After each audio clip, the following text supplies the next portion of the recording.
Okay, in this video we're going to look at evaluating definite integrals using U substitution. And I'm going to show you two ways to do this. The first, which I'm going to call method 1, is the more traditional approach, the approach that most of you are probably familiar with. Once I finish solving it that way, I'm going to look at it from a slightly different approach, again using U substitution but in a slightly different way, and this will give you what I think is in some cases a better option. So let's look at the more traditional approach first. What we would probably do here generally is we've got this definite integral from pi over 4 to pi over 2 of this function 4 sine cubed x cosine x with respect to x. And we would probably rewrite this as an indefinite integral. I'm going to call it I. And I'm going to say let's let I equal 4 sine cubed x cosine x dx. We're going to solve the indefinite integral and then come back and use it to solve the definite integral. So here, of course, we can let u equal sine x, which is going to make du cosine x dx. And my indefinite integral now becomes the integral of 4u cubed du. And that, of course, is just u to the 4th plus c. And I substitute back in for u my sine x, and I've got sine x to the 4th power plus c. I can now come back to my original question. My original question, remember, was the integral from pi over 4 to pi over 2 of 4 sine x to the 3rd times cosine x dx. And now I know that the antiderivative of this function is sine x to the 4th power, and I'm evaluating that from pi over 2 to pi over 4. Nothing too difficult in this. I do my substitutions, and I get the sine of pi over 2 to the 4th power minus the sine of pi over 4 to the 4th power. And of course, the sine of pi over 2 is 1. The sine of pi over 4 is 1 over radical 2, which is raised to the 4th power. And 1 over radical 2 squared is 1/2, and 1/2 squared is 1/4.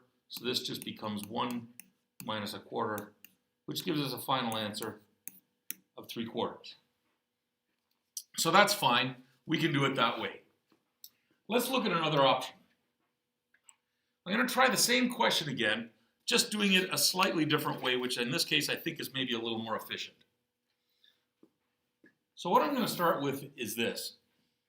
I'm going to go directly into this integral, and I'm going to say, let's let u equal sine x and du equals cosine x dx, exactly like we did before.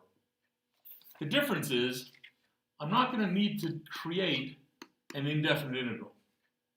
So I'm going to go straight to I now equals the integral of 4u cubed du.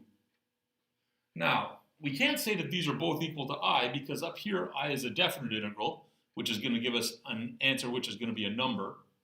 And down here we've, at this point, got I as an indefinite integral, and the answer to that, of course, is going to be a function. So this can't be right. We need limits of integration. The problem is my limits of integration up here, pi over 4 to pi over 2, those are x values because of this dx here. So that means that down here I've got a du, I need u values up in here. This has to be a u, and this has to be a u. So what we're going to do is we're going to figure out what u values we want there. And so I'm going to say, well, u equals sine x.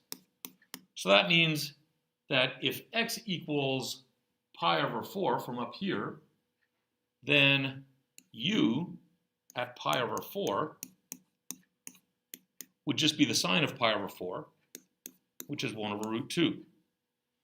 And if x equals pi over 2 up here, then I can say that the u of pi over 2 is just the sine of pi over 2, which is 1. And so those values come into here.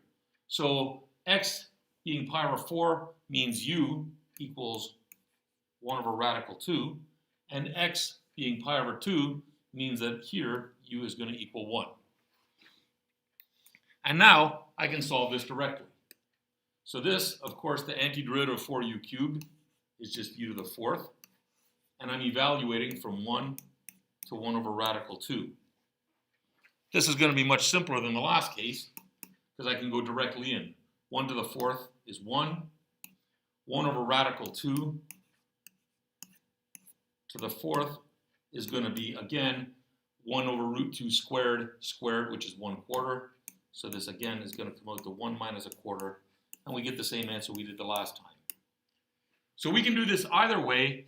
This approach is in some ways a little bit quicker, and you should be aware that sometimes on the advanced placement exam, they can create questions where you have to do it this way. So I would encourage you to learn both approaches. I hope this helped. Ask me if you have any questions.